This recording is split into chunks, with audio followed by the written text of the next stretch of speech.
मन सहज रूप में एकाग्र होता है, अंतर्मुख होता है, आपकी भावना उदात्त बनती है। अच्छे व्यक्ति के पास बैठिए तो उसके विचार, उसके भाव, उसकी भावना, उसके परमाणु हमारे ऊपर संक्रमण करते हैं। तो 88,000 ऋषि एक बार भगवान नारायण के पास गए और निवेदन किया कि भगवान कोई ऐसा पवित्र पुण्य स्थान बताइए जहां जाकर हम भजन तो कम करें, फल ज्यादा मिले। सब लोग चाहते हैं कर्म कम करना पड़े, फल ज्यादा मिले, जीव का स्वभाव है। भगवान ने जीव को, मनुष्य को 2 झोलियां दी, 2 हाथ दिए, 2 झोली दी और कहा देखो अपने कर्म से, अपने पुरुषार्थ से ये झोली आगे रखना, भरते रहना, दूसरी झोली पीछे रखना फल की। तो जो कर्म करोगे वो फल भी आपको मिलता जाएगा। मनुष्य ने क्या किया, भूल से फल वाली झोली को पहले कर लिया और कर्म वाली झोली को पीछे कर दिया। कर्म नहीं करना पड़े और फल मिले। 88,000 ऋषियों ने भी भगवान से निवेदन किया, ऐसा स्थान बताइए जहां जाने से हमारा मन प्रभु चरणों में लगे।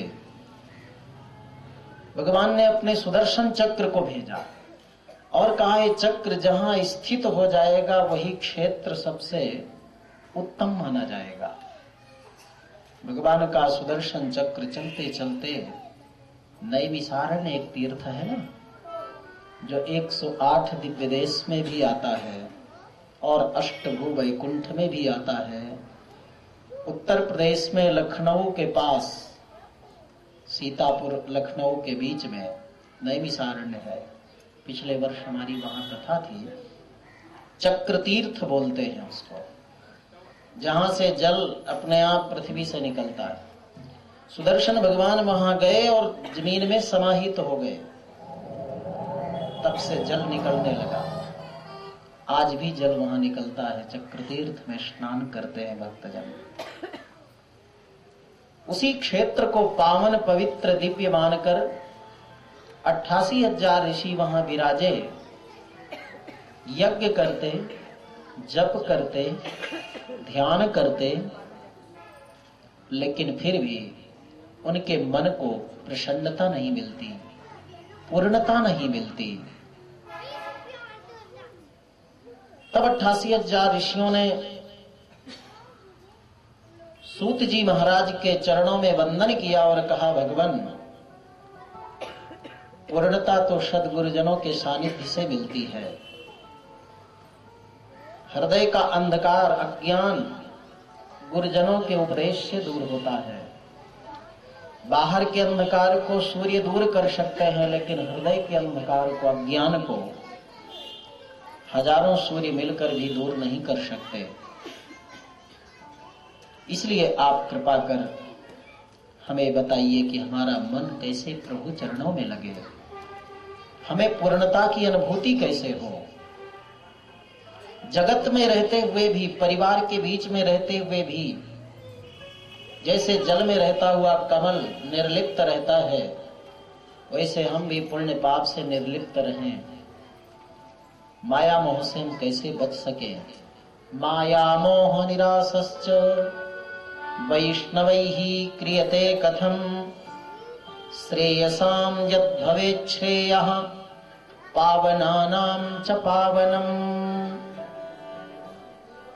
सबसे उत्तम कर्म क्या है भी कृपा करके बताइए।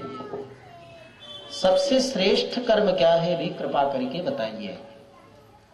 हमें मालूम है चिंतामणि रत्न आपके पास हो तो जगत के सारे सुख आपको मिल जाएंगे, स्वर्ग का नहीं, संसार का।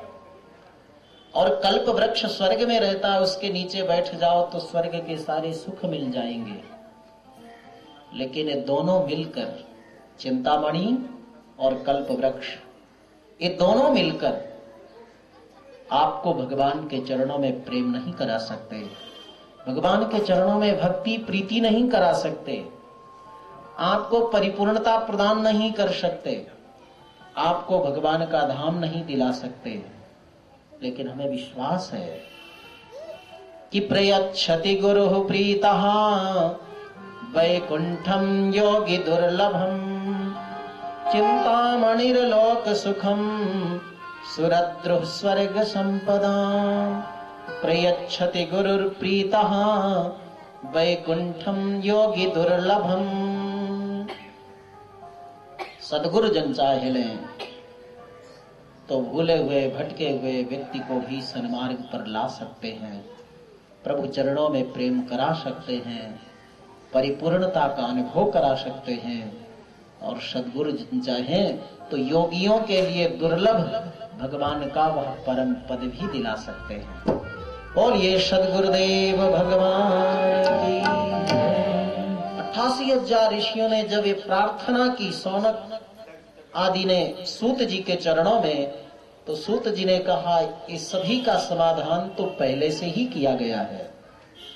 उसको जानने वाला चाहिए, खोजने वाला चाहिए, पहचानने वाला चाहिए। मार्ग क्या है, उपाय क्या है? बोले श्रीमद्भागवतम शास्त्रम कलौकीरेण भासितम एतस्मात् परम किंचित मनः शुद्ध्यै न विद्यते। सबसे उत्तम कर्म, सत्कर्म, पुण्य, धर्म यदि है तो वह है श्रीमद्भागवत का श्रवण, पठन और मनन। जो कुछ उपलब्धि आपको चाहिए सब कुछ श्रीमद्भागवत से मिलती है। भगवान में और भागवत में उसी का प्रेम होता है जिसके जन्म जन्मांतरों का पाप क्षय होता है। कि जन्मांतरे भवेत् पुण्यम तदा भागवतम लभेत। जन्म जन्मांतरों का पाप नष्ट होता है, पुण्य उदित होते हैं, तभी भागवती कथा प्राप्त होती है। देखो ना, जब देवता 33 कोटि देवता जब सुखदेव जी के पास आए और बोले ये अमृत आप परीक्षित को पिला दीजिए, भागवत कथा हमें सुनाइए, तो सुखदेव जी महाराज ने देवताओं को कथा नहीं सुनाया। क्यों? अभक्तांस तांश्च विज्ञाय नाददौ सा कथामृतम। देवताओं की भगवान के चरणों में प्रीति नहीं थी, भक्ति नहीं थी। और जब तक भगवत चरणों में प्रीति नहीं, भक्ति नहीं, तब तक वैष्णव नहीं व्यक्ति। और जब तक वैष्णव नहीं तब तक विष्णु दीक्षा विहीना नाम नाधिकारः कथा श्रवे। जब तक वैष्णव नहीं तब तक भागवत कथा सुनने का अधिकार व्यक्ति को नहीं।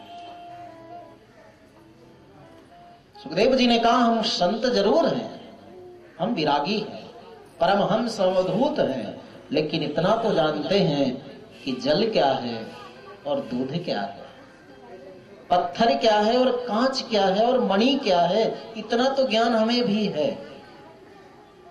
देवताओं, तुम्हारा अमृत तो पीने के बाद भी स्वर्ग से नीचे गिरना पड़ता है, लेकिन भागवत रूपी कथामृत का पान करने के बाद फिर संसार में जीव लौट कर नहीं आता। क्वा सुधा क्वा कथा लोके क्वा काचः क्वा मणिर्महान ब्रह्मरातो विचार्यैवं तदा देवान जहासः। देवताओं को कथामृत पान नहीं कराया। परीक्षित को 7 दिन कथा सुनाई और जब परीक्षित के लिए विमान आया, वैकुंठ की प्राप्ति हुई, तब ब्रह्मा जी को भी बड़ा आश्चर्य हुआ। लोग घर द्वार छोड़कर गुफाओं में वास करते हैं, अन्न का त्याग कर फलाहार करते हैं, जल का त्याग कर गंगा जल पीते हैं, निद्रा को त्याग कर तप करते हैं, फिर भी उनको भगवान का धाम नहीं मिलता। और इस परीक्षित ने 7 दिन भागवत कथा सुन लिया तो भगवान की प्राप्ति हो गई। मुझे विश्वास नहीं। ब्रह्मा जी अपने लोक में एक तराजू लगाया और जीवन भर जो भी व्यक्ति दान पुण्य धर्म सत्कर्म आराधन जब तप करता है, सारे पुण्य को एक पलड़े में रखा और तराजू के दूसरे पात्र में 7 दिन तक जो भागवती कथा सुनता है